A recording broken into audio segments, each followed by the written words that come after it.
All right, well, let's go ahead and get started.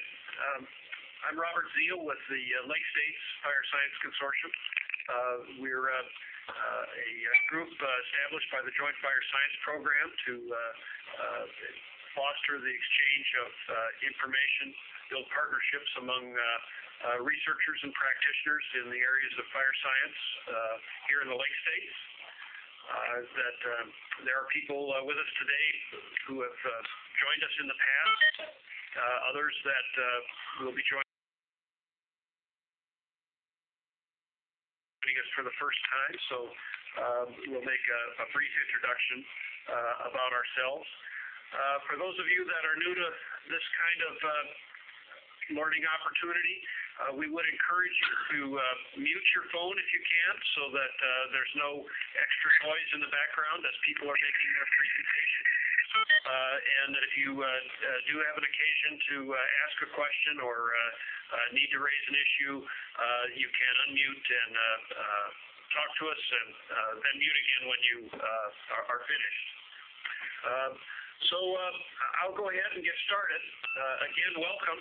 This is the last in our first season series of fire science and practice webinars in the Lake States. We established a series of webinars sort of as a first effort to foster that exchange I was talking about. We assumed that an hour or two a month probably wasn't an unreasonable expectation, and really we've been gratified by the response we've received so far. We hope to continue this again next fall, and we hope to make some adjustments in our process to make it better, provide better access, and see more people join us. Really, what we're looking at in terms of our subject matter, as you think about things you might want to see presented, fire science in our minds really ranges from fire ecology, fuels and fire effects, to things like weather, climatology, and smoke, fire danger, fire behavior, fire use and risk assessment, landscape classification, and the human element. Actually, science delivery is an important part of what we're paying attention to. Really, we will accept recommendations at any time, so please feel free to contact me directly, send me an email, or call me on the phone and discuss things that you think are worth talking about. That you should please stay tuned on our website and get on my mailing list. We'll receive newsletters, and I'll make sure that you stay in touch with what we're doing. The webpage is just simply lakestatesfiresci.net. This summer, we're going to, as I said, discontinue things like the webinars and workshops because field season is conducive to that.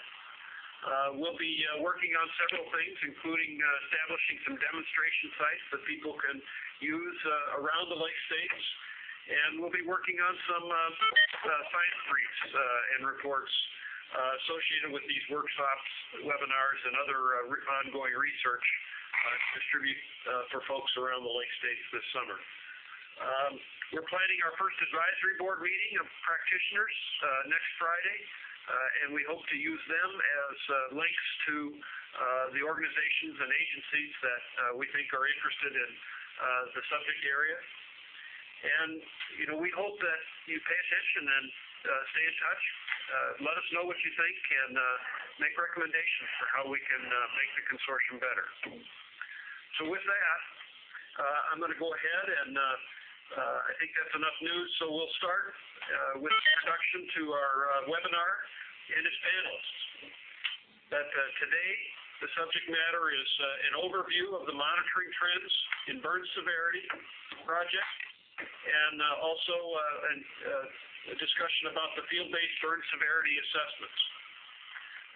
Our presenters today are Jennifer Lecker and Jeff Clark. They're remote sensing and GIS analysts at the MTBS project. And Josh Peacock from EROS is a fire specialist working there. So with that, without any further ado, unless someone has problems or concerns, I'll turn it over to Jennifer. Thank you, Robert. We've structured the webinar basically in 3 distinct sections where Jess is going to start with an overview of some of the post-fire mapping programs that we host here, and also give a little bit of information on some remote sensing theory, and then get into the nuts and bolts of the MTBS project and our methods and protocols and help you understand what we do. That's about 30 minutes, and there's going to be a Q&A after each section, so there's time allotted for that. And then I'm going to do a live demonstration of MTBS.gov and walk you through the website and help you understand how to download and access the data from the project. And then we'll turn it over to Josh. He's in Sioux Falls, South Dakota, and he's going to do a CBI overview and also FFI, which is the database that hosts CBI data, and then also give a little bit of a discussion on how CBI relates to MTBS. So with that, I will turn it over to Jeff. All right. Thanks, Jennifer. First, a shout out to some friends on the Superior National Forest. Good to see Bruce Anderson and Bree Schuler on the call. A couple names I recognize. I'm going to give this overview of MTBS. You'll notice on this first slide it says Introduction to VAIR, Ravage, and MTBS. That's a mistake. I'm sorry. I apologize. We're not going to go over VAIR and Ravage. Those are 2 other Forest Service mapping projects or programs we do here, but that's just a typo. I'm sorry. But you will notice in the bottom of the screen, though, that there's a USGS logo and a Forest Service logo. This is MTBS is an interagency project that we share equally between the Forest Service and USGS, and we're equal partners in this project. Both Jennifer and I work for the Forest Service in Salt Lake City. So an overview of what I'm going to be talking about is basically telling you how we define intensity and severity and what we're mapping, and then how we measure severity, and then some remote sensing basics and information about how we actually get to a severity call from satellite imagery, and in that context, how MTBS utilizes all this and how the project works together. So first, fire intensity. We'll just focus on the red text here, the amount of energy or heat release per unit time or area. This is not something we're mapping. We don't do this. This is what I've always considered an active fire measure, and we always look at the fires after they're out. And so we're not actually measuring intensity from the satellite imagery that we're mapping. So keep that in mind when you use these phrases. Intensity is not what we're delivering, not what we're mapping. We have the phrase fire or burn severity. We use those phrases interchangeably, fire and burn severity, and we're looking at basically here the effect of a fire on ecosystem properties. And you can notice that second bullet point, the degree to which a site has been altered by fire. Hey, Monia. It's all this stuff. It's all, I don't know, I was waiting this morning. Basically, if you can mute your phone, that'd be great, whoever's in the background. So we're looking at burn severity as basically how has intensity and residence time affected the site.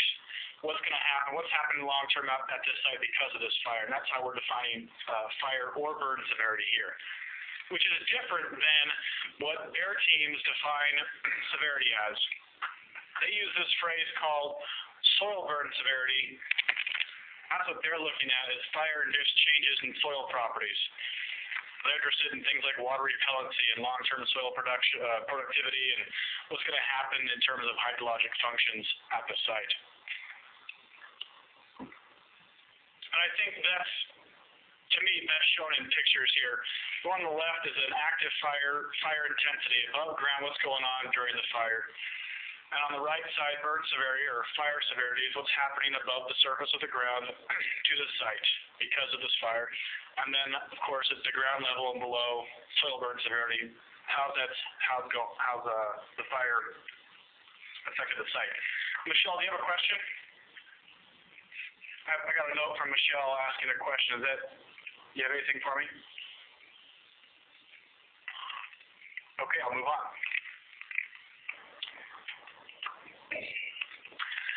So from the field perspective, how do we measure severity? Well, we've talked about briefly CBI, which is the composite burn index. And that's a plot study where people are standing at a certain location on the ground in the burn scar, and they're taking pictures and measuring vegetation response and things like that Josh Peacock will get into a lot more detail coming up soon. There's a much less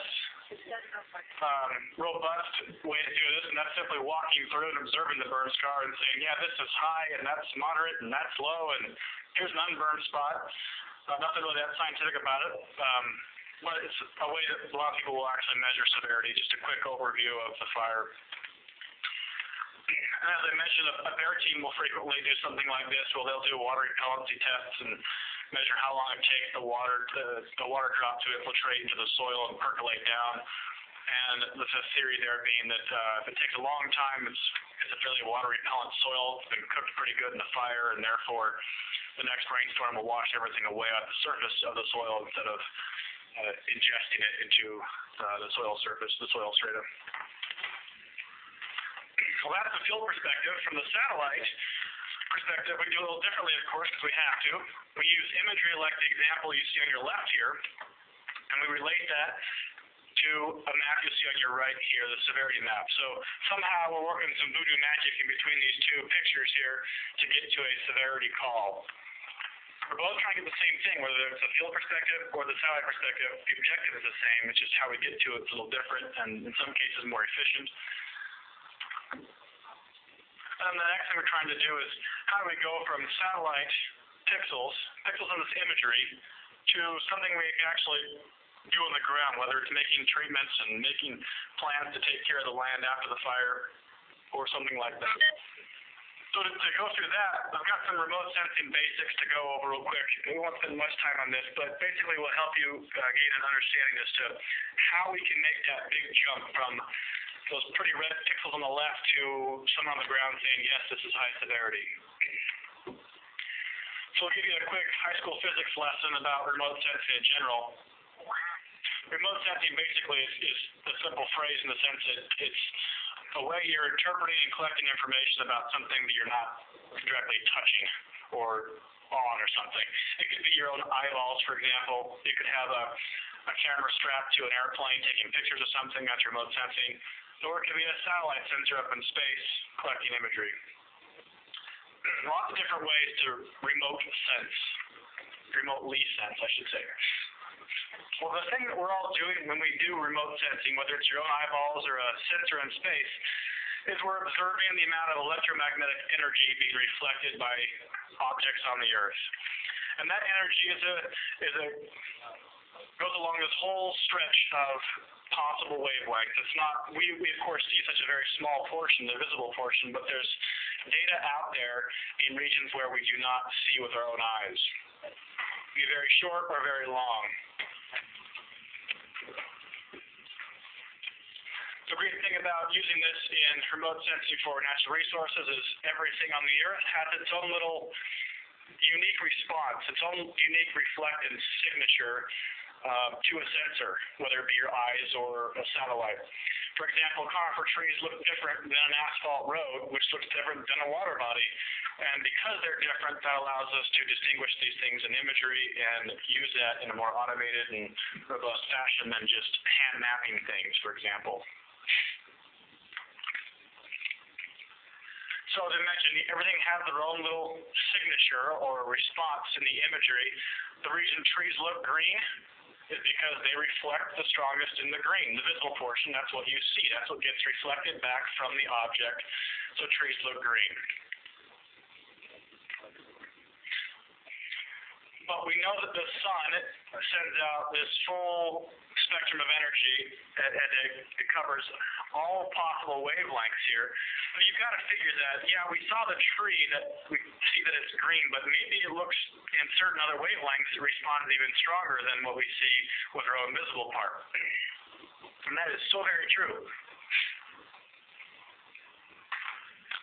Example here, let's say this little curve represents, let's pretend like we're standing on top, or we're maybe flying over a little stand of trees, a forest stand. We take a picture and we measure the reflectance of what's coming back. And we use a camera that allows us to to gather information more than just the visible. Well, we've seen the visible portion down here. that the tree looks green, it's responding strongly in the green, but as soon as you get into the near infrared portion, a much stronger reflectance, a big spike in reflectance. And that's why a lot of resource photography includes the near IR or color IR band combination in their collections. It's because vegetation responds very strong in the near infrared portion of the spectrum. So if we focus just on the visible portion, we'd be missing out on information. So that's the great part about remote sensing is different parts of the wavelengths really respond to different things on the Earth a lot differently, including fire. So here's some examples. The vegetation looks like that green line above. Dry, bare soil doesn't have much of a reflectance, a strong reflectance, a kind of a boring, flat reflectance in the visible, but it actually increases as you get into longer wavelengths. Whereas clear water is the opposite. Clear water looks blue to your eye, so it's strong reflectance in the blue portion. But as you get into longer portions of the spectrum, it's completely absorbed. It doesn't reflect anything. It absorbs all energy, and that's why you see no response in the longer wavelengths. Well, this also relates to burn severity fire mapping. An unburned plot within a fire or outside the fire scar will have that same look we just talked about, that same curve, that green curve. A low burn severity, something that came through, didn't cook the ground too much, didn't kill the canopy too much at all, will look fairly similar to an unburned plot, just a little bit different response. And then as you get closer to higher burn severity, the relationship is inverted, basically. So whereas in the pre-fire condition, which is we consider the unburned line here in this graphic, really strong reflectance in the near infrared and a really low response on a burned area after the fire in that same portion. So strong here pre-fire, very low here post-fire. Inversely, very low here pre-fire and Landsat Band 7 area, and very high here post-fire. So there's been an inverse relationship because of the fire in terms of how the Earth is reflecting the imagery back to a sensor. So in the remote sensing idea here and how we use this to map fires is we try and take advantage of those biggest differences in pre and post reflectances. So you see on the bottom bar, it's Landsat Band 4 and Landsat Band 7. Landsat is a satellite up in space. It's been there since '84, and we use this satellite all the time to map fires. And we use those two bands, 4 and 7, because those give us the biggest separation between pre and post-fire on a fire. So let me show you some examples and pictures here. So we use a algorithm called the normalized burn ratio, and this is well published. It's in literature all over the place for many years. Since '91, actually, is the first time it was used in literature. Where we use Landsat Band 7 and Landsat Band 4, put them in this algorithm, and here's an example of what it is. So this graphic here is a pre-fire reflectance image. So this is what the satellite actually sees. This is what we're seeing with our own eyes. Just to help with some interpretation real quick. This black blob over here is a little lava flow in central Utah. We've got these green circles here. This is center pivot irrigation, a phenomenon in the west, not known to you Easterners who don't need this kind of stuff. This is standing water, very shallow water area, wetland type area. And then this is just basically sagebrush and cheatgrass and a bunch of crappy vegetation no one cares about, really. Don't tell anybody I said that, please. So the normalized burn ratio over the pre-fire looks like this, which is blah, kind of boring. Who cares? We can really pull out the water pretty easily, the vegetated, irrigated and wet vegetated areas. Other than that, you shouldn't see much because it's pre-fire. Who cares? Here's the post-fire reflectance, same area. You can see now these red pixels are a burned area. It still isn't all that easy to see in the imagery. It's much easier to see in the next slide here, which is your post-fire normalized burn ratio image. So you can also see the burn scar just scream out here at you. Really easy. It's a really good algorithm for pulling out burned versus unburned areas in satellite imagery. So then to make it even better, we take that pre-fire NBR and the post-fire NBR and do a change detection to pull out those differences. So again, here's that pre-fire NBR that looks boring much. And then here's the post-fire NBR that fades in. You can see a big difference there in those two. And then the change detection product looks like this, where you've got this alta that's in white that stands out pretty well. Now, some of you may be thinking, well, why didn't you just use the post-fire NBR? It looks like the burn scar stood out just fine. Well, to you, I will highlight this area over here on the far left. This area here looks burned in the post-fire NBR. Go to the change detection product, it's not there anymore. Reason being, that area existed pre-fire. And if you didn't know that, you'd draw your perimeter around that area and you'd include that in your burn scar, which is inappropriate. For example, the perimeter is now on the screen, as you see this yellow line, and it does not include that part on the left. So the change detection really is quite useful and tells you a lot of good information, but it's very important to get proper matching scenes. And that's something that we do in the project, and all fire mapping projects we do, is we try to match up an appropriate pre-fire and post-fire scenes so we get the least amount of change outside the burn scar. We want to focus on, show me the real change because of fire, not because of seasonality or other things going on outside the burn scar. So now, all that high school physics stuff that I know you guys really appreciate, now we get into the MTBS project and what we do with all that information and how we use it. This is the front page of our website. Jen will demonstrate this later. I'm done. But the objective of MTBS is simply to consistently map location, extent, and burn severity, or fire severity, of all large fires in the U.S. And we go back to that time frame between 84 and current. 84 because that's when the satellite was launched, and we have this huge, awesome archive of Landsat imagery to pull back on. So we do it for all fires, as I said, but 500 acres or greater in the east, 1,000 acres or greater in the west. If we did 1,000 acres in the east, the numbers would be a lot smaller, and we wanted to include a substantial number of fires in the east, so we dropped that acreage down to get a bigger sample, basically, over there. And that east-west split is roughly drawn on the screen for you here. It's not the actual line we use. I'll show you later. So the deliverables for the project are at two different scales. We have fire level deliverables. So for every single fire we map, we give you a bundle of data.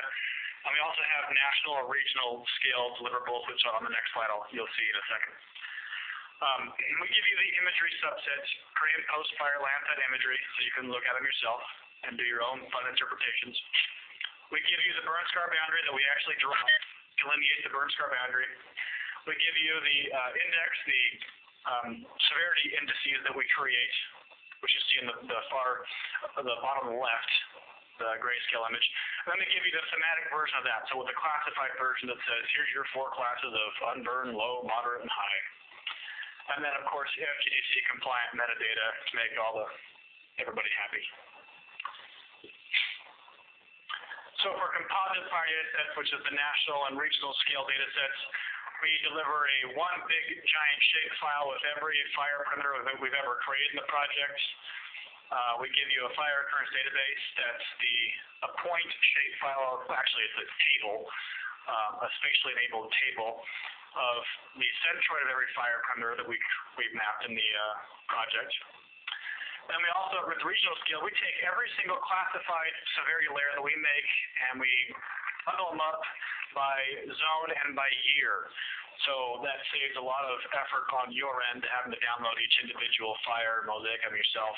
We take care of that for you on a year and regional basis. That's a very useful product right there in itself. So the overview is about how we do this is we go out to, how do we start? We have to start with a fire occurrence database to begin with. And this fire occurrence database comes from existing sources from federal and state agencies, and we ping them all. And I'll show you a slide. The next slide will be an example as to why that's a difficult effort. Then once we get that database, that kind of drives where we look for fires. So we have to go get appropriate satellite imagery that cover those areas, and then we order and download those. And We do our pre-processing of all of our voodoo magic I mentioned earlier to get to a severity layer. And then we make all of our post products, the metadata and PDF maps and KMLs, all that kind of fancy stuff. And then that's basically all the project is, 4 quick steps. I don't know why we're not done yet. So for the fire occurrence locations, this is what it looks like when we get them from the states and from NIPCORs and from the 209s and from everything you can think of.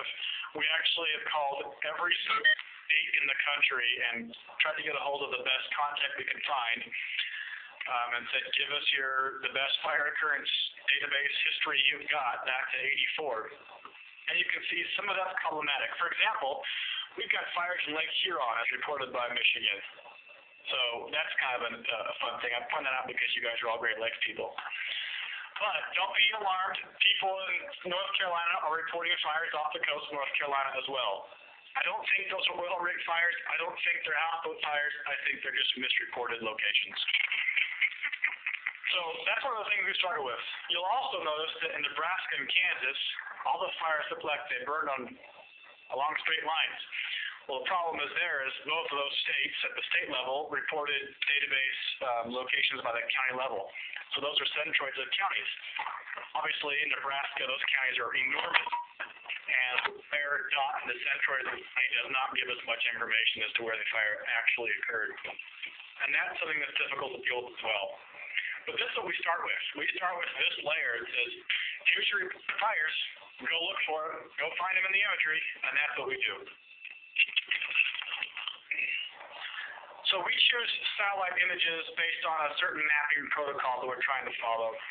We would like to map every fire through what's called the extended assessment protocol. We'd like to map them all using imagery acquired the next growing season after the fire, the peak of green during the next growing season. It's, in literature, it's the best way to do it in terms of getting relatively long-term severity, picking up delayed mortality, and also not overestimating areas that may have been stressed but not killed by a fire if you were to map it right after it happens. So that's what we do on all forest fires, all coniferous forest fires, some deciduous, and a lot of high biomass shrubs, which happens especially in the west. But then for those who have lower biomass or grasslands or some deciduous fires in the southeast, for example, that might green up in 3 weeks after the fire, we do an initial assessment where we're trying to capture the best image we can after the fire burned during that same growing season, so we can actually see the scar before it disappears.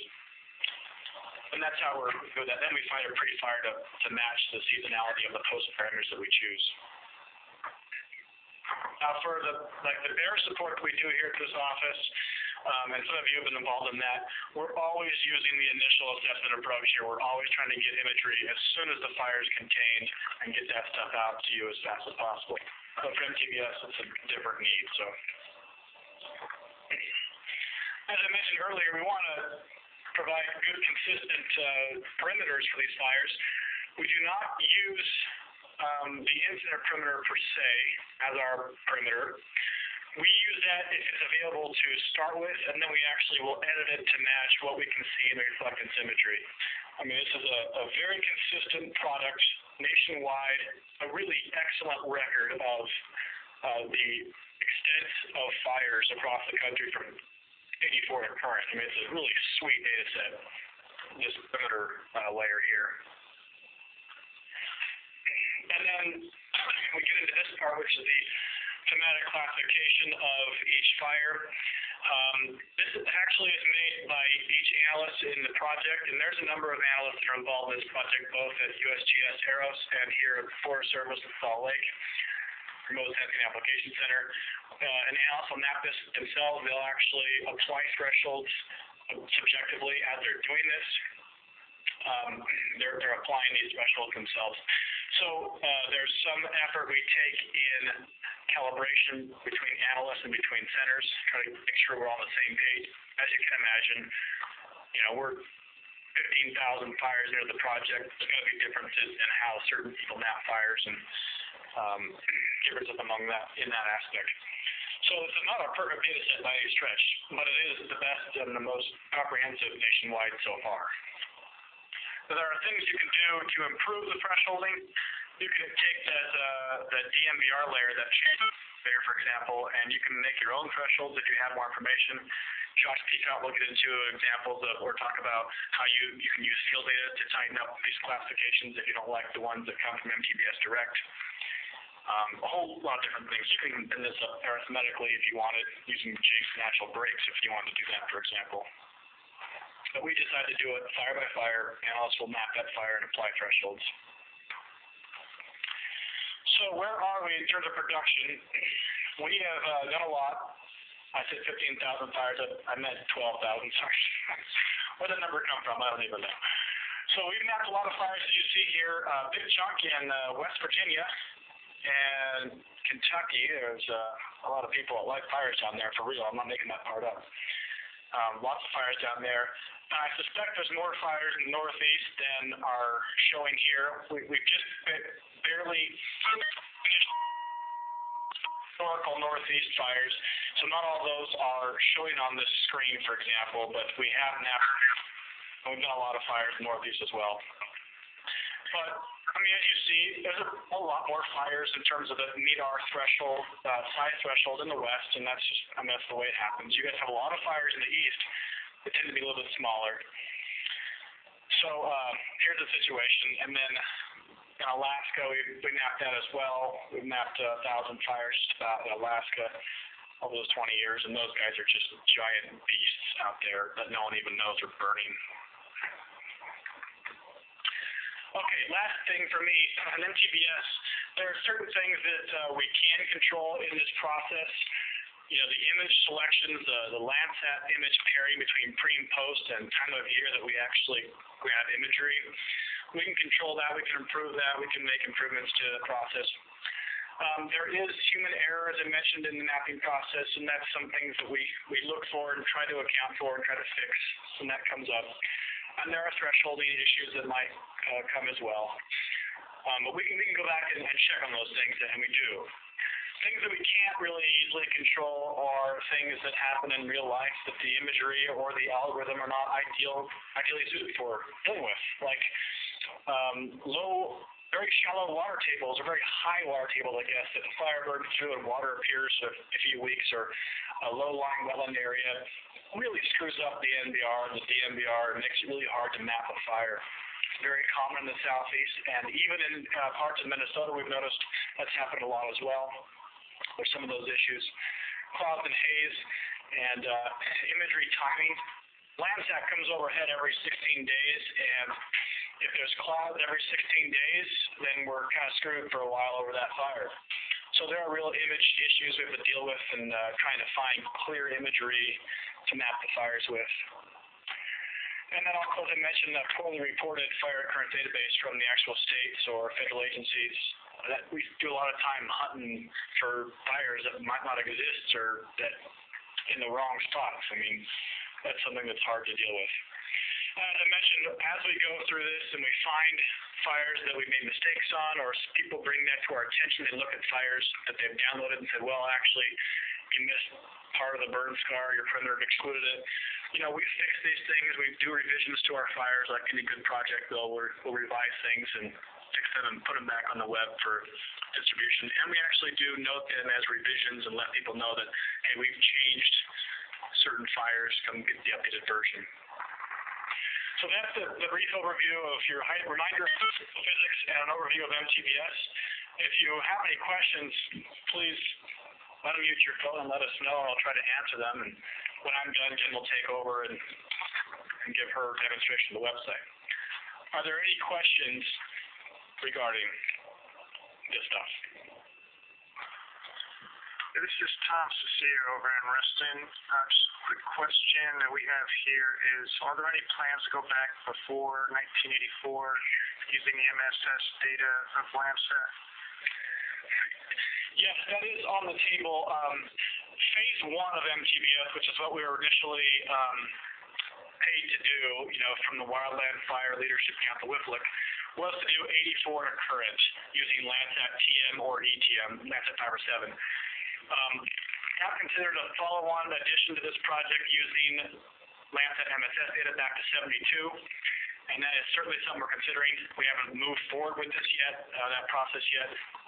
We require additional funding to do that. And also there's, as I mentioned, the fire occurrence database struggles, even by 84 and current, it's been worse than 72 and 84. So we can go back in time and we'll look into that, but not sure when. Josh, this is Zeke. I just want to remind everyone, when you're not speaking, to mute your phone. Hey, Josh? Yes. Yeah, this is Trent Wickman. I'm sitting here with famous Bruce Anderson. Hey, I had a question related to, are you working with the Smart Fire folks up in Seattle in regards to trying to match up? You know, they've got a sophisticated system trying to name fires. And I wondered if you were taking advantage of what they had done. We're now kind of in the process of thinking about that. We're not currently doing that though. Okay, thanks. Yeah, you're welcome. Any other questions? Okay.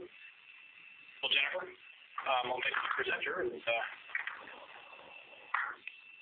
demonstrate away.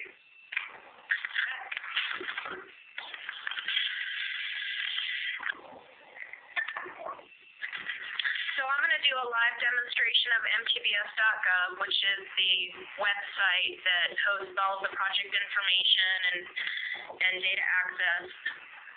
So I'm just going to go over some basic navigation and focus on a few areas of the website that first-time users might find helpful, and then finally focus on the data access portals and the summary tool that's available.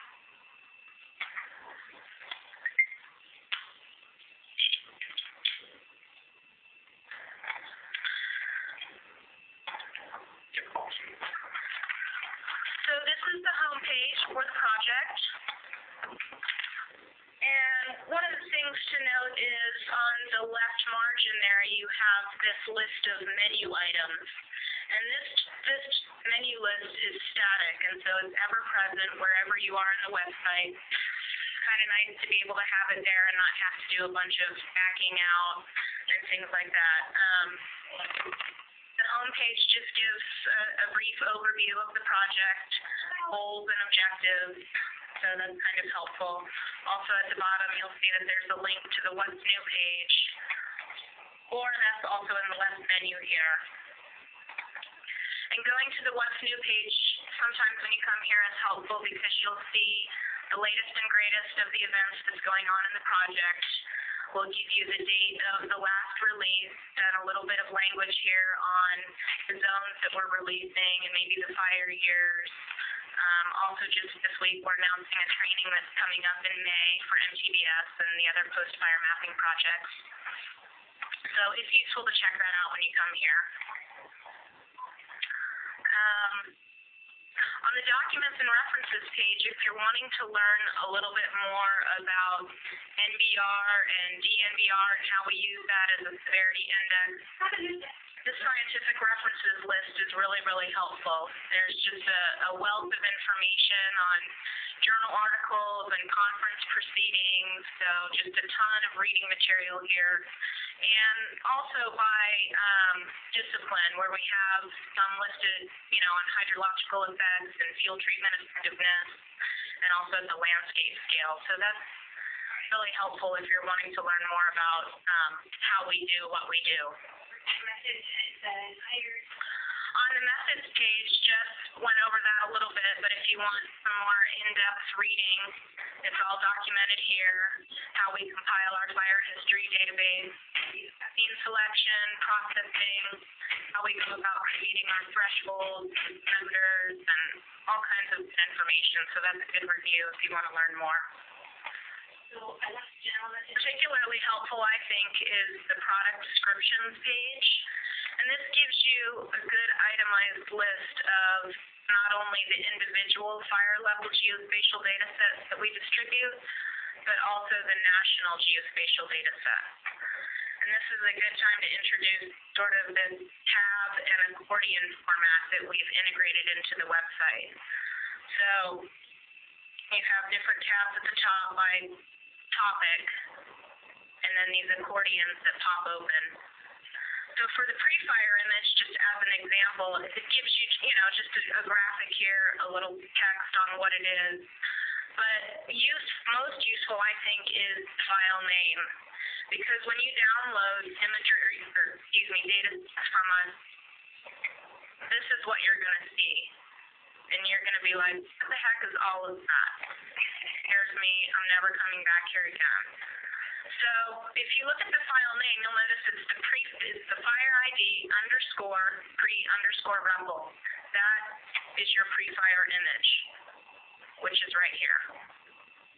So this is really helpful when you download data to be able to associate these file names with the various imagery and what you have in your data set there. Same thing for the national and regional data. Gives you the file name, the file format. Here's the fire occurrence location, and then also the severity mosaics. So if you download data and you're lost as to what is what, this is a good place to come in and find your way.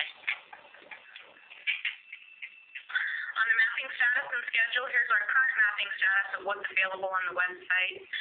Jeff just showed that this northeast section is completed, and it is mapped. We're just finalizing, doing some of our post-processing and data bundling, and this whole northeast section for 84 through 2003 should be up on the web in the next few weeks.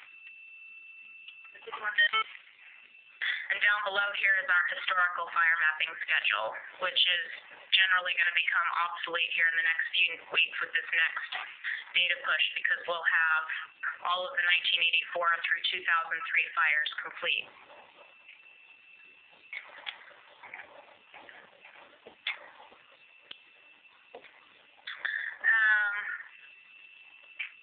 Also, what's helpful is the glossary. We throw around a lot of terms and in a lot of the reading and background information. So this is really helpful if you don't know what the heck we're talking about. FAQs are particularly helpful, I think. Again, it's in this tabbed and accordion format. So if you find yourself scratching your head at what we're talking about, chances are that that it's answered here. And then finally, the contact us page. If you have any kind of tech support, questions, anything at all, the MTBS@fs.fed.us will be your first place to go. You will receive an answer, but you're also welcome to contact the project leads both at RSAC and ARROS. So for data access, when you come to this page, you'll notice that there's 3 portals. First, there's the data summaries, which is a tool that we've developed to help you do online data analysis, and it gives you tabular and graphical summaries of MTBS data. You can do it right online and download it. There's also the individual fire level geospatial data portal, where you can download individual fire level data sets or groups of fires. And then down below here is the national and regional geospatial data portal. So I'll start here with the individual. And when you come to this page, you can either access the search and distribution tools via this link or the graphic, either way. And then there's also some helpful information on data availability, where we are, quality control, our QC process, and things like that. So you don't have to go searching around for why you can't find your fire.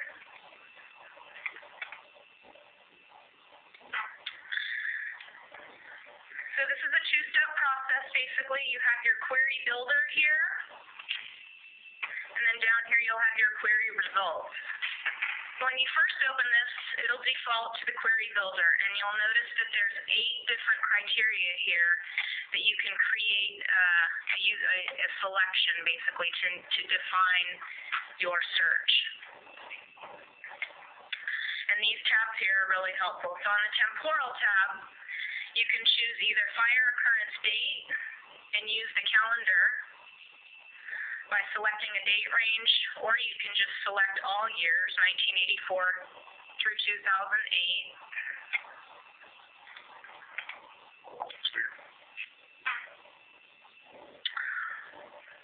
you can make a selection by release date. Sometimes we found that we have users that go out and just download everything in the archive.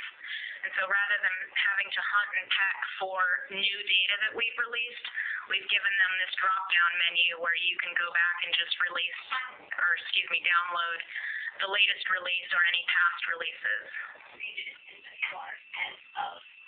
So for this particular query, I'm going to do all years. Then I'm going to go to the Spatial tab where you can choose either states, geographic area, and here's a reference map, which is basically just regions, or you can select by lat long. So choosing the correct radio button is kind of important. So since we're hosting our Great Lakes friends,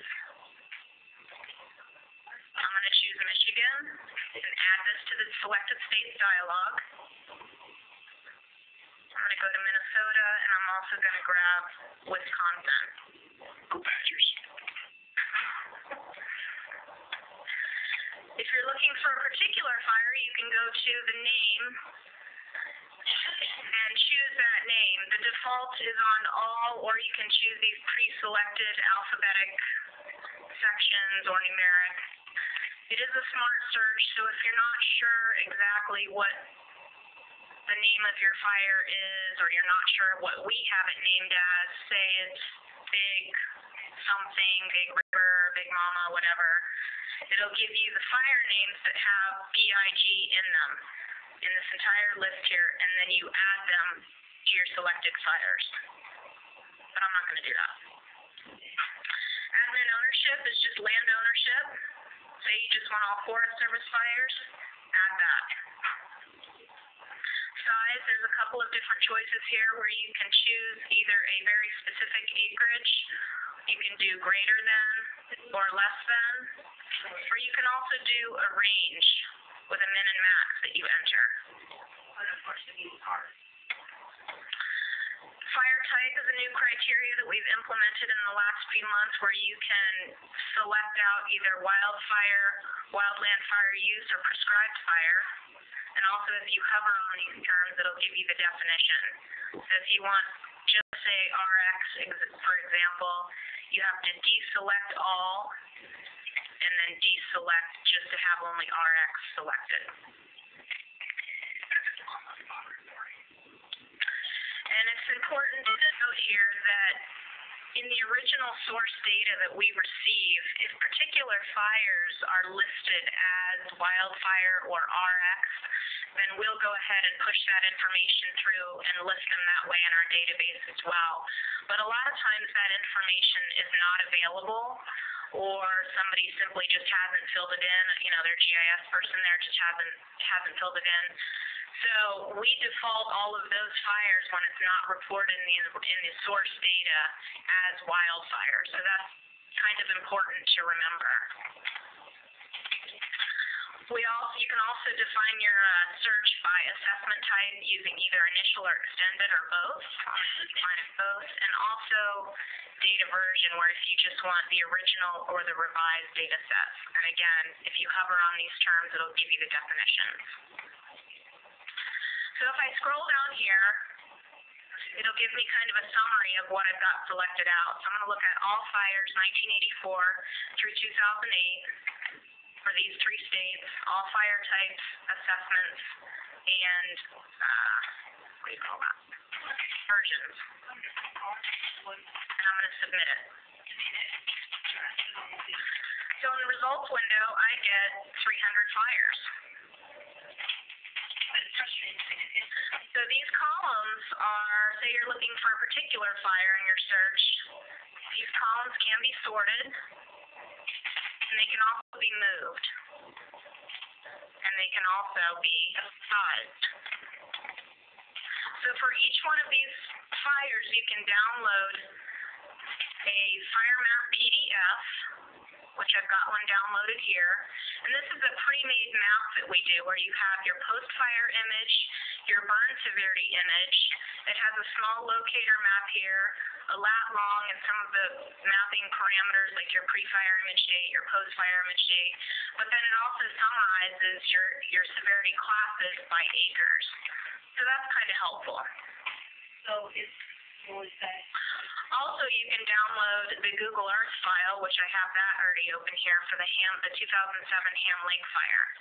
And what you do is when you download it, all you have to do is double-click it, and it'll fly to your fire and drape it over the base imagery in Google Earth. So once you're here, you click on this top layer here. Again, it'll give you a little description of the fire. And embedded within that are your data layers. You have, there's your base layer. You have your pre-fire image. You have your post-fire image.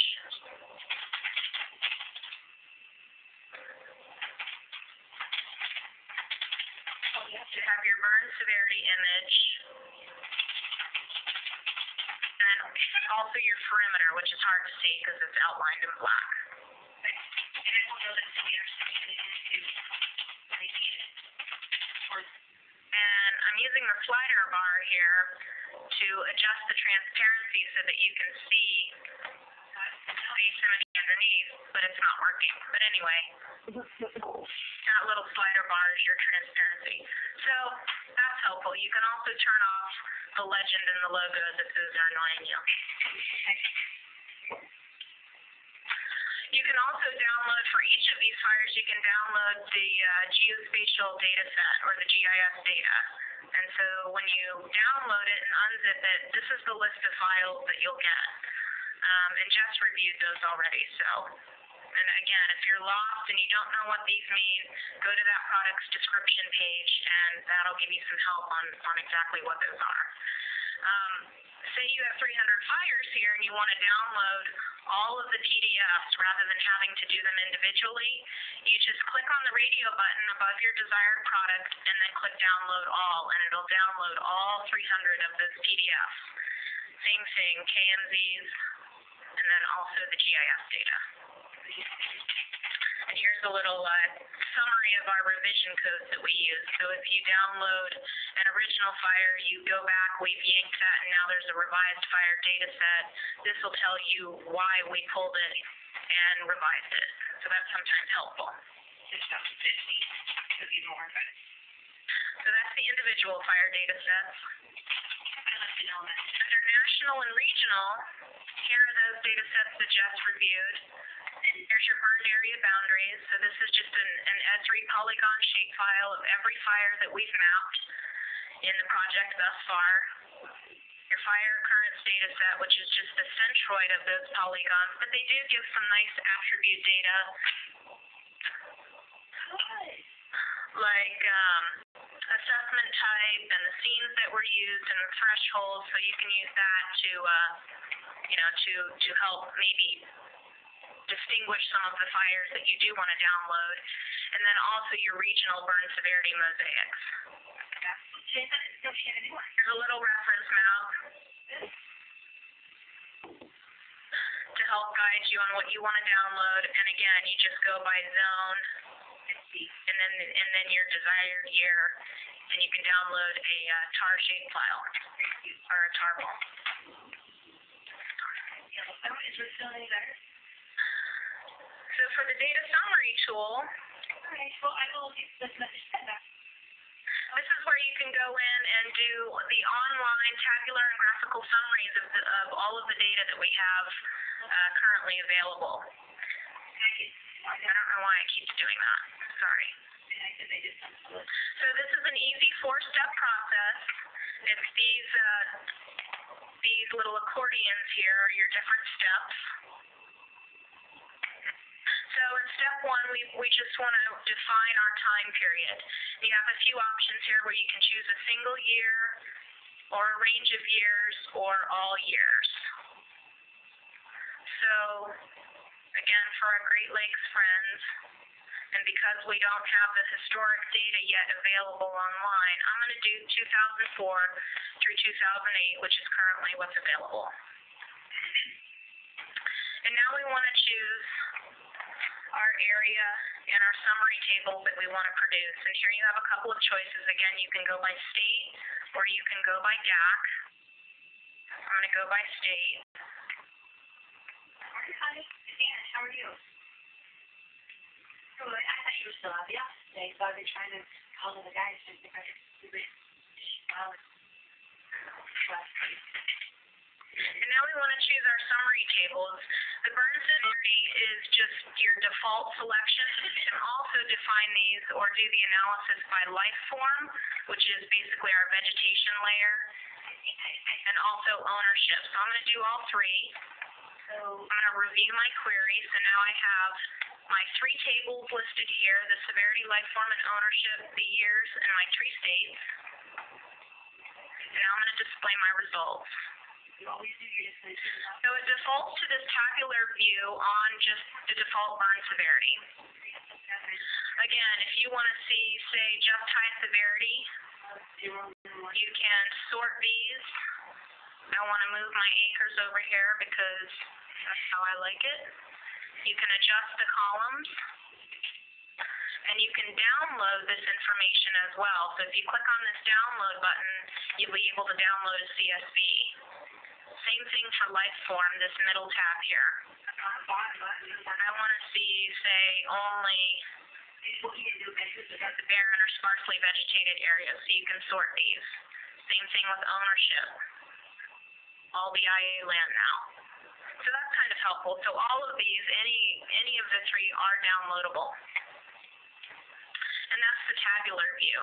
These also have a graphic view. And you can graph these by state, which here you can see is Michigan, and you have your 3 years here at the bottom, and then acres. So now we want to look for fish model and more about that. Here's Minnesota. Minnesota has more data than Michigan right now. And Wisconsin. You can also graph them by year. I choose 2007, which I know has all 3 states in it. You can also do it by life form. Again, by state and year.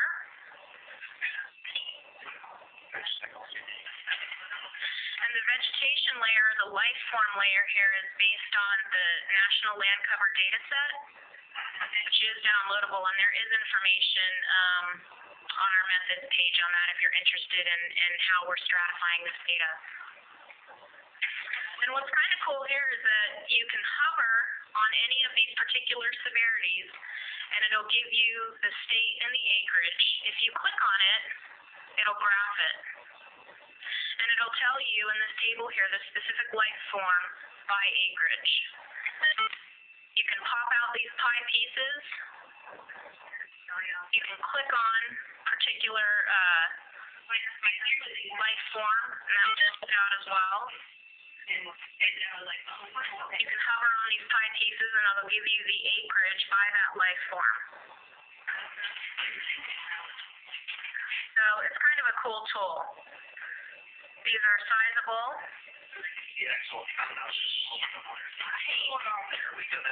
Could you all mute your phone, you folks that are having a conversation? I appreciate that. Thank you. Same thing with ownership. Let's look at the moderate severity for 2007 for Michigan. And here it is broken out for you. So it's kind of helpful if you just want to do some online analysis and not have to download it all and put it in Excel and make your own pie charts, and you can do screen graphs of this.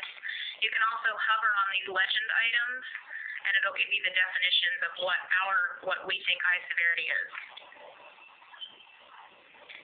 So that's pretty helpful. So that's all I have. If there's any questions on data access or the website, I will be happy to take those. So this is Zeke. I've heard a couple dates related to the lake states here, 2003, and then I see that you also have fires that go later than that. What set of fires do you actually have in the database? Currently, well, here, let me go to our status map. So as you can see, Minnesota here lies in the area that we have 1984 through 2008 complete. But Michigan and Wisconsin are still in the area that we need to push the rest of the Northeast data. So currently for those two states, we only have 2004 through 2008 available.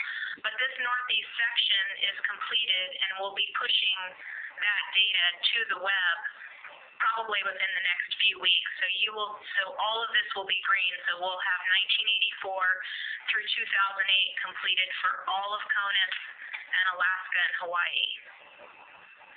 Okay, thanks. Sure. Jennifer, Steve Mallett from New Jersey. Does that mean you're still going to be sending up more information from our part of the world? I see there's some stuff missing from '07. Well, probably what that means was that we didn't have any fires reported for that particular year. Well, we had 17,000-acre fire that was on the 209s for a week. It should have been in there. Okay, well, we can, We'd be happy to investigate that. yeah, we can set up, or if you have, like, even a fire name or a start date or something to give us some guidance, that would be helpful. May 14th, 2007, Warren Grove fire. Okay.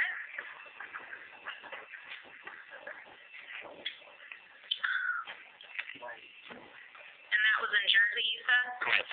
Okay. Thank you. Sure. Anybody else?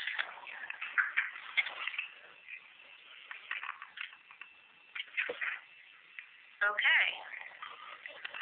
Yeah, this is Randy McKenzie from Michigan, and I'd like to add Sleeper Fire, Okay. August 7th, '07, 19,000 acres. Wow. All right.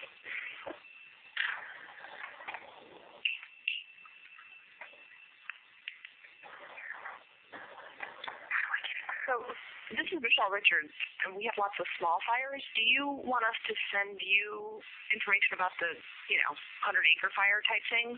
No, unfortunately, our minimum threshold for the eastern states is 500 acres. Okay. Yeah, I think we did a study. We looked at, and this is Jeff Clark here at RSAC with Jen.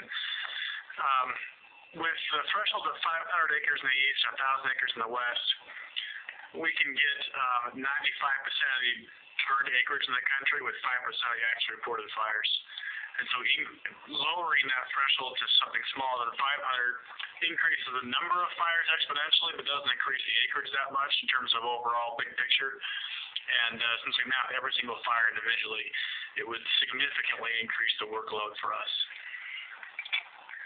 But if we have something bigger than 500 acres, you would appreciate that? Yes. Okay. If we do it and we've missed it, yes, please let us know. Okay, doke.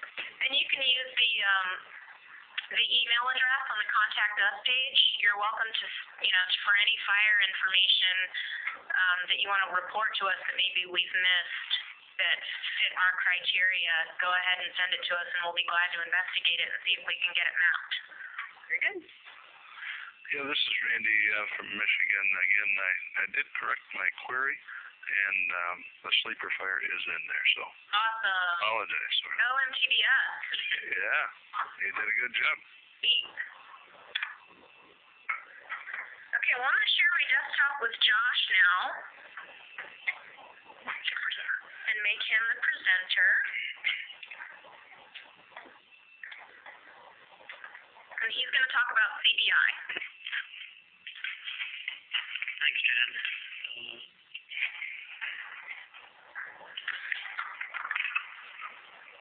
Okay, can you guys all see my presentation? Yes, no. No. Not yet. You have to click on share your desktop. Oops, sorry about that.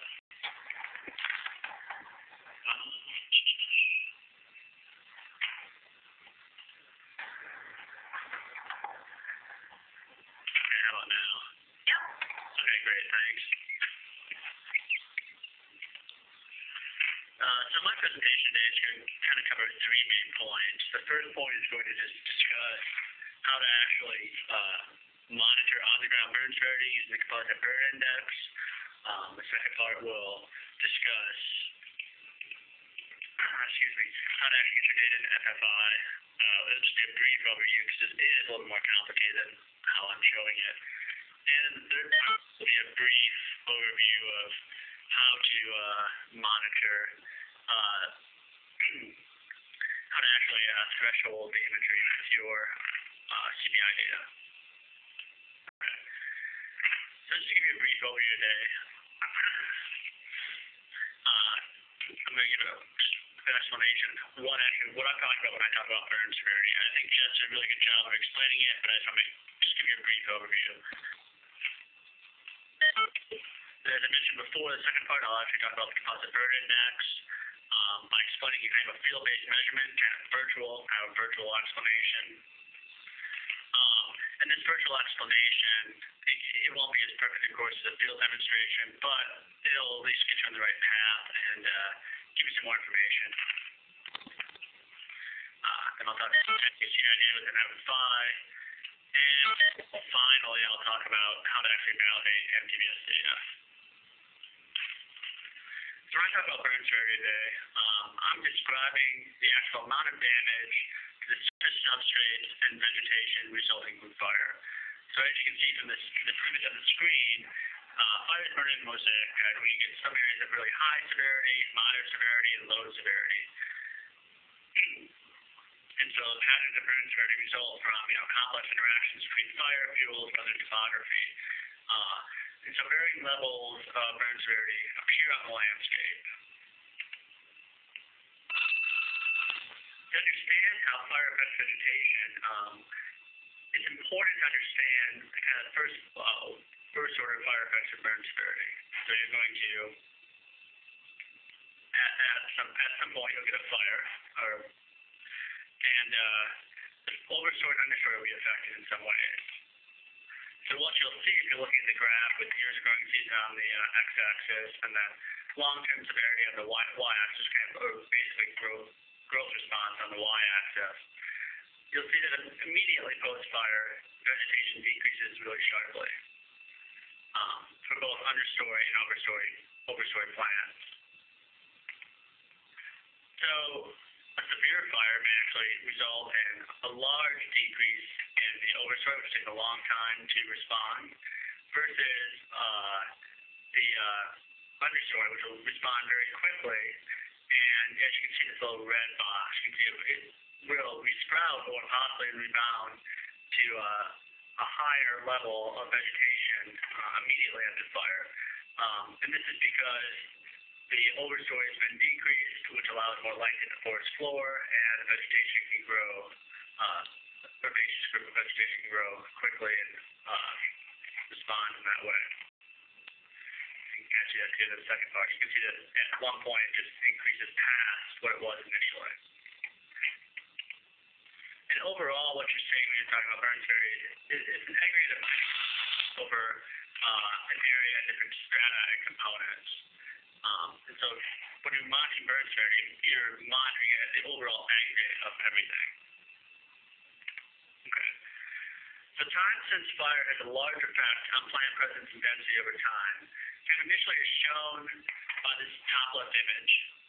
Some areas are affected by fire, severely affected by fire, while other areas, such as this herbaceous kind of green area, wasn't affected by fire at all, or it's possibly regrown.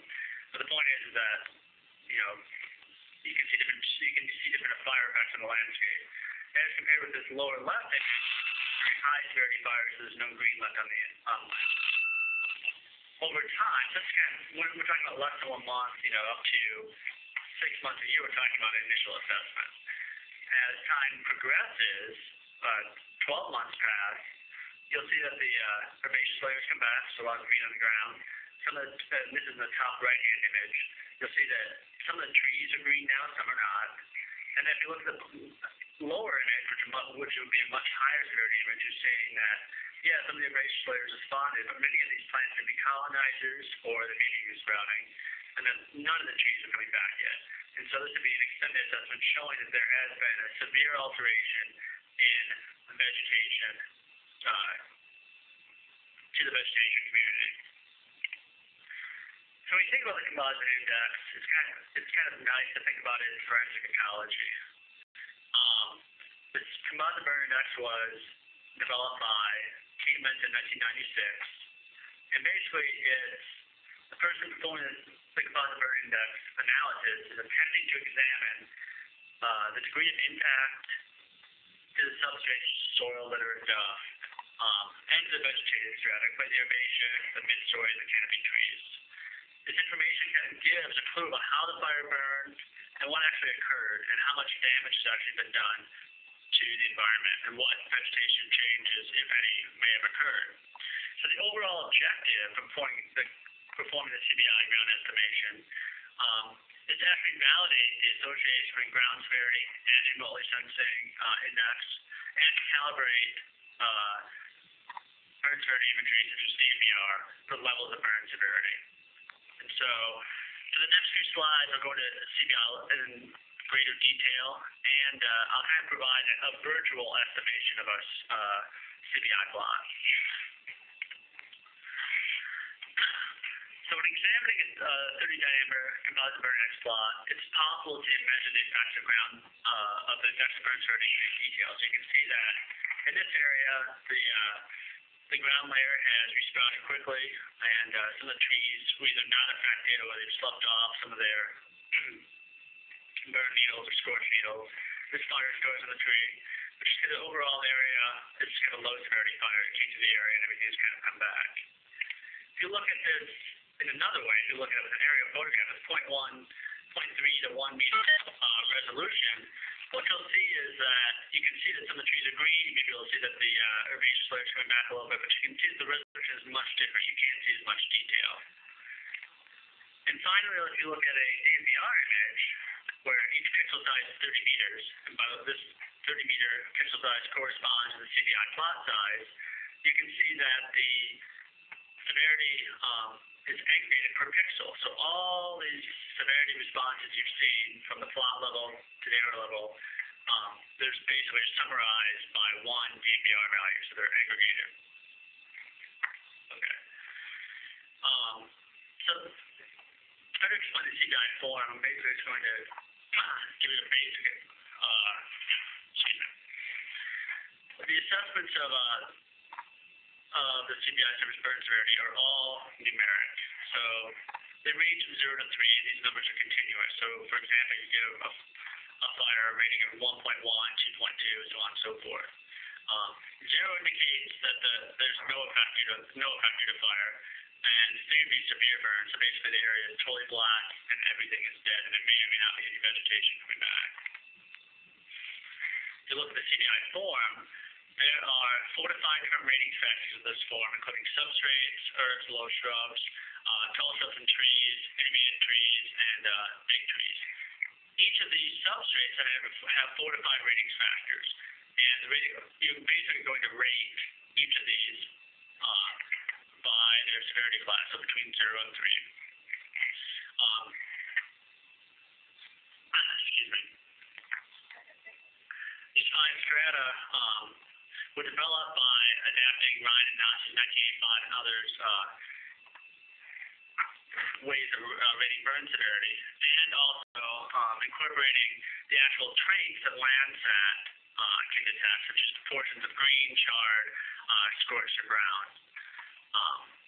Okay. So what you'll get at the end, which you can do is each strata can be averaged. You can get an overall CBI value for each strata, and then if you average the strata CBI averages together, you get the overall CBI score for the plot. And so again, this number's going to range from 0 to 3, with 0 indicating unburned and 3 indicating high severity. Okay. Now I'm going to switch gears a little bit and kind of try to perform a virtual example of CBI. So the pictures you see on the left are from the 2001 Grand Canyon National Park outlet fire burn from plot 28. I wasn't there at the fire, but I have been in the Grand Canyon. I have to look at fires and perform CBI. I have at least an overview, and I understand what's going on the ground a little bit. So I'll just try to use this example to explain how to actually perform CBI.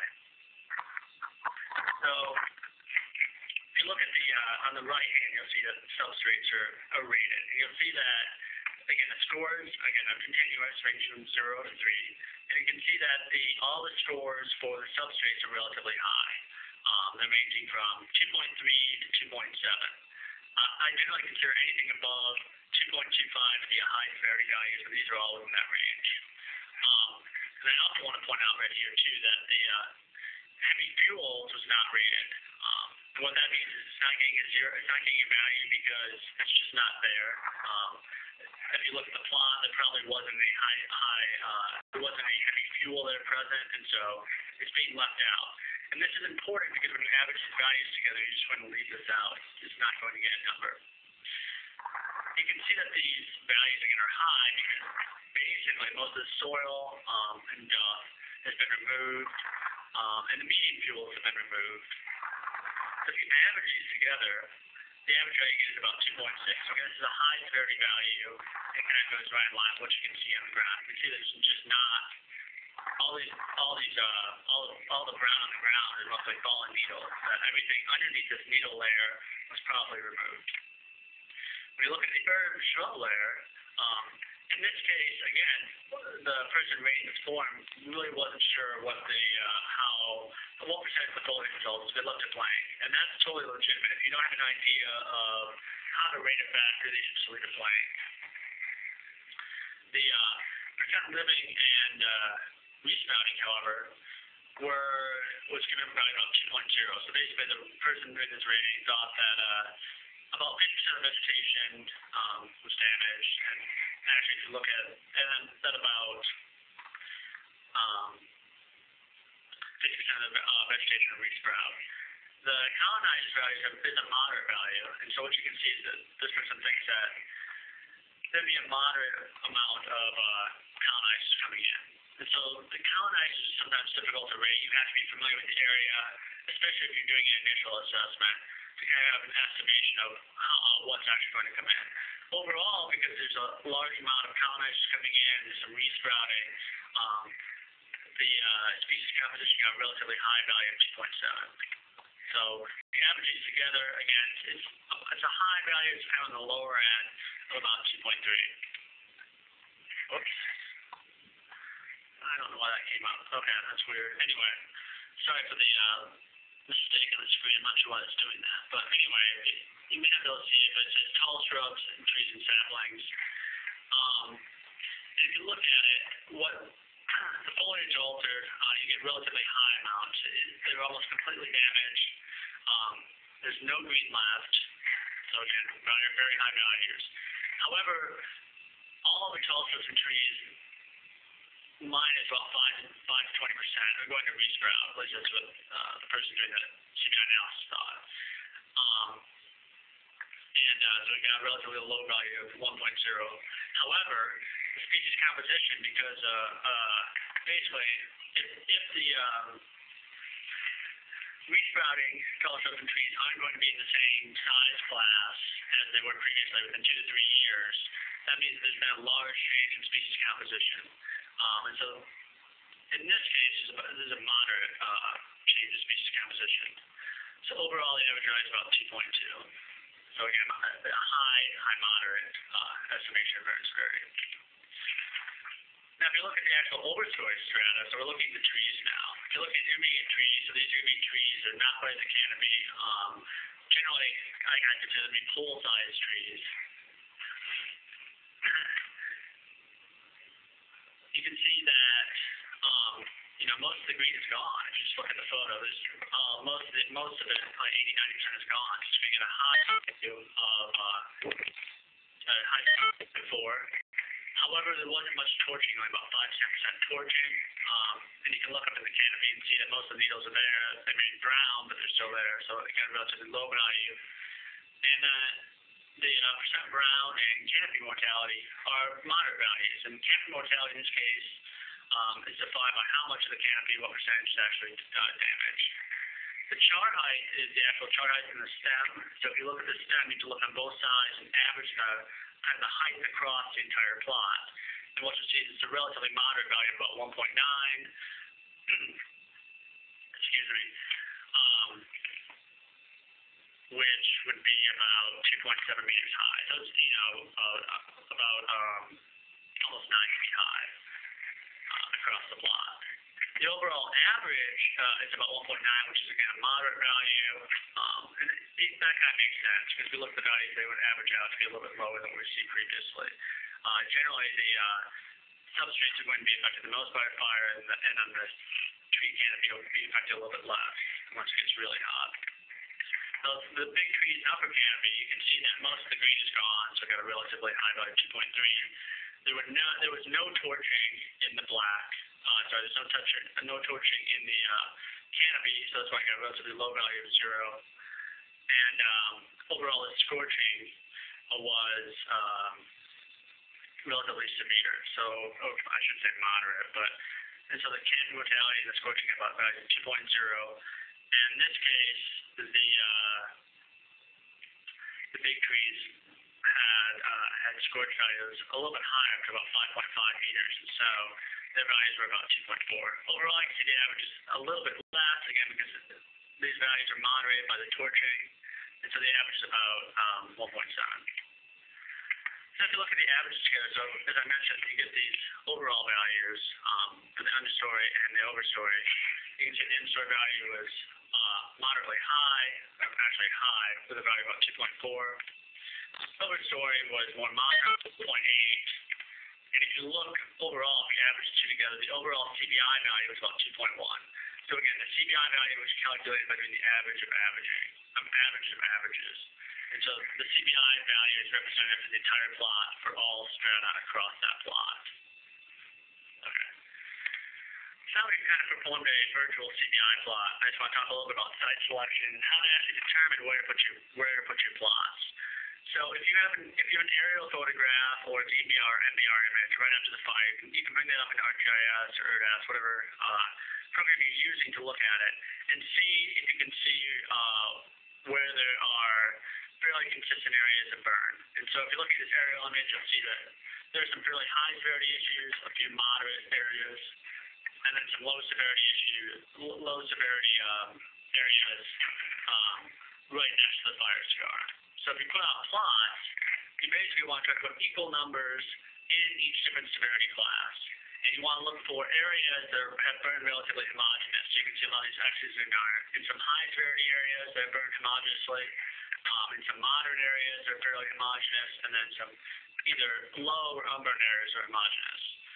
And so the reason that you want to do this before you go on the field is so you can kind of determine, what is topography like in this area, where are the roads, how can we get to these plots. And in all honesty, if you look at different studies that work with CBI plots, a lot of their plots are based off the road, and that's because you can get to the plots really quickly. If you're putting plots near a road, they should be at least 100 meters off the road so that the road doesn't affect the imagery at all. Okay. So once you get out into the field, you can then add more plots. Once you see, you've got enough time, and or if you see some interesting land features, you can put more plots. But again, try to maintain equal numbers of plots in each burn severity class, and try to make sure that the plots are at least 90 to 100 meters apart. And that's just so there's no overlap, and so you get a good representation of what actually happened on the fire. Okay. So kind of just refresh. To keep in mind that when you're in the field assessing burn severity, it's important to familiarize yourself with unburned sites. So if you look at this image on the left, you'll see that a fire has been through here, and you can kind of determine what the density of the herbaceous layers were, what the tree canopy layers look like, and then compare this image to the right, which is the burned area. And even though they're not the same area, you can get an idea of what the area on the right looked like before fire. And so that gives you an idea of how much damage has actually been done to the site and what vegetation was there previously. The other thing you should keep in mind is that time affects burn severity, and time affects your observation. So over time, plants are going to respond, and that's going to moderate the effects of burn severity. So the longer you go after a fire, if you're doing an extended assessment 1 year after fire, then your observation is going to be a little bit different than what your observation would be immediately after the fire. That's because the vegetation is sprouting. In general, In the West, we perform CBI assessments 1 year post-fire during the growing season, and we do this just because it makes it easier to determine what the actual severity was on the ground. In the Southeast, in general, you can do extended assessments, but it's generally a little bit easier to do initial assessments, and they're a little bit more representative of the actual fire severity. And this is because the vegetation there resprouts so quickly and starts to cover up the burn footprint. The fire vectors don't stay on the ground as well. Again, CBI values have numeric ratings from 0 to 3, and these values are continuous. And this is important because these values are continuous and they're numeric, you can compare them in regressions to burn severity values, DBR, MBR. The composite burn net's overall value is basically averaging the spatial variation across the entire plot. So all the fire vectors in the ground are averaged into that one number. That's kind of important to keep in mind. So it's not just looking at a couple of vectors, it's looking at all different strata within the CBI plot. And all these fire vectors are weighted equally. So unless you modify the CBI form, everything gets the same rating. So anything you rate has the same effect as everything else. Another thing to keep in mind is that it's good to train people that will be doing the CBI assessment. And the reason is because there's always observer bias. You kind of get ideas of what's going on, how you can rate different factors. For example, everyone's going to have their own take on how to rate how much of the fire $100 fuel is going to consume. Well, it kind of gives you an idea of how to put all your thoughts together and then rate everything similarly. And therefore, the more CBI plots that you do, the more accurate you're going to be. You're going to be more consistent over time. You'll rate things more similarly, and your numbers should be a little bit better over time. And again, if you train the same people over time, your numbers will be more accurate even because everybody should be rating things similarly. And finally, the composite burn index isn't a perfect number. The CBI form may need to be tweaked a little bit for your region. You may need to define things a little bit differently. If you do that, you should always make notes and make sure that if someone's looking at your data, they understand what you're rating.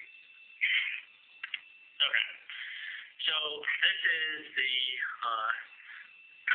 Speed Firemon FFI database website. I'm not going to go through this a lot. I just want to point out a couple of useful things on it. The first thing is that under FFI Basics, there's a whole section on training, software manuals, field data forms, all that kind of stuff. So you can go there and download all this information. It's really useful to do this. And if you decide you want to download FFI to house your data, then you'll definitely use the download webpage that allows you to download the manuals. And I would recommend reading the manual first before you install anything. And the reason is because FFI can be a bit confusing, and installing it can be problematic. So you just have to be careful to follow the directions exactly. So once you find those directions, it'll teach you to install SQL. SQL is a database that's going to hold your data. FFI is just going to interact with that database and pull the data in different ways. So you're going to need to download that. It may already be installed on a computer, so you can check for that.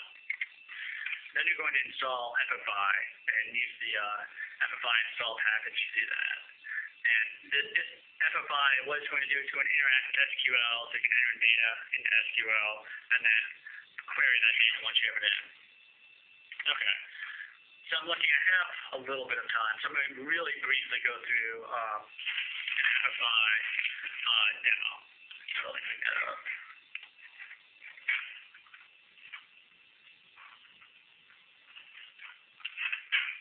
Okay. So you should all see my FFI database. If you look at the left, you'll see that I have all these different projects, all these different folders that basically have the data from different fires. And I usually group everything by year, and then in this case, this is all fires grouped by year and then park. So, for example, 2001 bicycle, or not bicycle, BICY would be Big Cypress. And if you open up the folder, you'll see that you've got all these, they look like targets, but that's basically the plot data. So the plot data is going to tell you the lat long. It's going to tell you what kind of what the purpose of this plot was. In this case, it was CBI. And if you look into that, you'll then go to a time series. And this date and time basically tells you when the plot was put in, and this is where the plot data is going to be held. The reason that the database is set up this way is so that you can put multiple plots over time. So let's say if you have a permanent plot, so you run the area every so often, and you want to monitor it over time, this would allow you to put in multiple plots, or to do like an initial extended assessment for the same plot. So that's basically why you do it that way.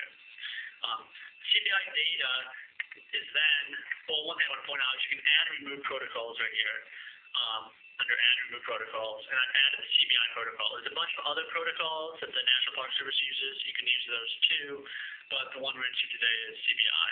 So if you add that, you can then go to data entry and edit, and you'll get kind of a similar menu on the left with the folders, again, 2001, Big Cypress.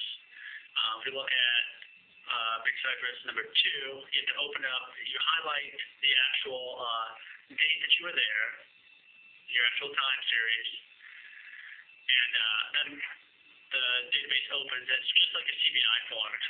You can enter in data here, you can put in notes, you get the fire date, and then it calculates, the FFI database calculates the average values, so you can see the means right here. So for example, the mean for the substates was 2.66. If the values, if you can't put a value in, it gets a -1. There's also, if you look under CBI_1, CBI2, CBI3, if you moderate the form at all, you can put those measurements in here, and you can enter in data right there. If you go to the bottom of the form, this is after you've rated everything, it gives you the overall total plot mean, which in this case was high. It was about 2.75. So that's the summary. These are the overall, summary data. So now you've entered all the data in, and you kind of want to analyze it or get in Excel or something. You can then query your data within this form. You can select all projects, select one, for example. You select the project, and you select the protocol, in this case CBI. A lot of information will come up, and then you can choose different summation ways. Summation, for example, that would be the average value, or the summation by substrates or herbs. You can also add additional information, for example, the lat long, the UTM zones, precision, all that stuff. And you can classify, you can group it. There's all sorts of ways to filter the data. So once you've done this, and let's just say we click summation, and you can apply selection, so the data comes out at the bottom, and then once you've applied your selection, you can then export the data out, and when it's exported out, it's exported as a CSV file, which can be then imported into Excel or R, whatever database you're using. You get all the information out this way. The other way I've housed my data is to create an Access database that does all the calculations, or you can just use Excel spreadsheets, but admittedly, I would suggest using some sort of database. It keeps the data together a lot better, and FFI is a good database, so that's one thing you can do. So let's go back to the PowerPoint. Just a couple more slides. I'm almost done. So you've got all your data in FFI, and now you're exporting it out. And you want to actually compare it with the difference normalized burn ratio, DMBR, or NBR, whatever you're going to compare it to. So if you look at DMBR data is made up of a bunch of pixels, and each pixel is 30 meters by 30 meters, so 900 meters square.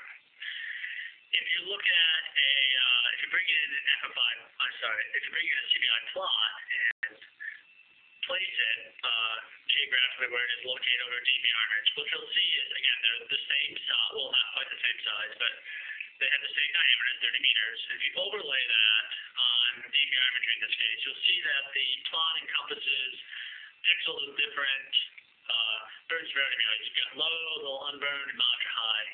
And this may not be the best placement for this plot, but I just want to point out you can overlay the different pixels.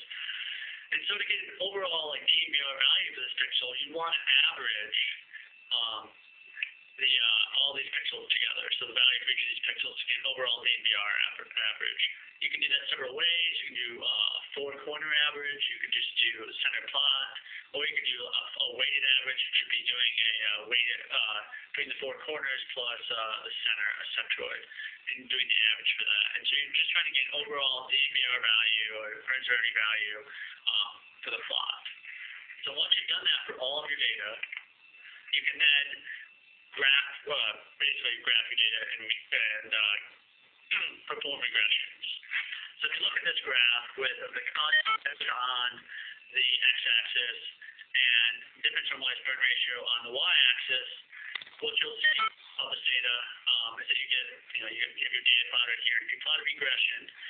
In this case, the Albert and I chose is the cubic curve fit. You could also do Mentons, you could do two-point curves, you can do any sort of regression curve fit that will fit the data well. In this case, the data was fit pretty well, about 80% agreement between the curve and the data distribution. The reason that you're going to perform a regression is so you can actually get the regression equation. So the regression equation is going to tell you, if you remember from middle school algebra, y equals mx plus b, that's just a linear equation. Y in this case is going to be the DBR value, and x is going to be the composite burn max value. So since you can use known composite burn max values, you can then solve for DBR. And generally, when I'm trying to compute, the burn severity breakpoints, for example, for low, moderate, and high severity, 0 is the breakpoint for low, 1.25 is the moderate CBI value, and 2.25 for high. And so that allows you to break the data apart into its thresholds. So you can see that for this data set, the low breakpoint ranged from about 0 to 229, moderate was 229 to 573, and then high was 573 to 1,000. And so you were actually able to calculate these breakpoints by using the CBI data. Okay. And so I guess at this point, I've used up my time. So are there any questions? The other thing I'll mention is you can always email me or give me a call if you have any questions too. So I'd like to open it up if there's any questions. So are you asking for, if folks are collecting this data, are you asking them to send this in to MTBS? Yeah, that'd be great. Actually, what we're doing right now, just so you know, is we're trying to eventually, all the data that's been collected, CBI data that we can find, is going to be posted to the web. Right now, the majority of data we have, I have a lot of data for the Southeast, and there's data for the West. And the reason this data is helpful is so we can actually calculate breakpoints, and analysts can use those breakpoints to kind of threshold the data better. So yeah, if you collect data, it'd be great if you can send it to me, and then and eventually this data will get posted so that everybody can use it. So yeah, that'd be great. What if it's on smaller than 500-acre fires? It doesn't matter what the size of the fire is. Because if somebody wants to look at that data, they can always download a DNVR image and look at that data. Just so you know, even though we only map areas that are greater than 500 acres in the east, I found that you can use DNVR imagery to map fires as small as 20 or 30 acres. So you can do it. There's a little bit of limitation, and then you should realize that the fire may not have burned as homogeneously, and so there could be problems. But you can definitely do it, especially if it's 100 acres. A 100-acre fire is fine to measure with CBI plots. Thanks. Yep. Josh, will your PowerPoint be available after the session? Yes, it will, and I apologize for my little error in that. That hadn't happened before, but yes, it can be distributed. That's no problem. Very good, thank you. Yeah, Steve, we're recording the webinar, and so that'll be available as well. Fantastic, thanks. Yeah, if you want any other information, just send me an email, and I'll send you the PowerPoint and whatever else you need. I can also send you documentation about CBI and all that stuff if you don't already have it.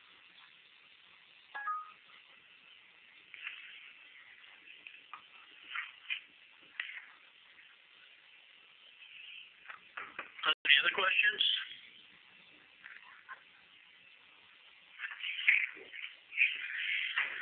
Okay, so Jen, I'm going to stop and pass it back to you Okay. if there are any more questions.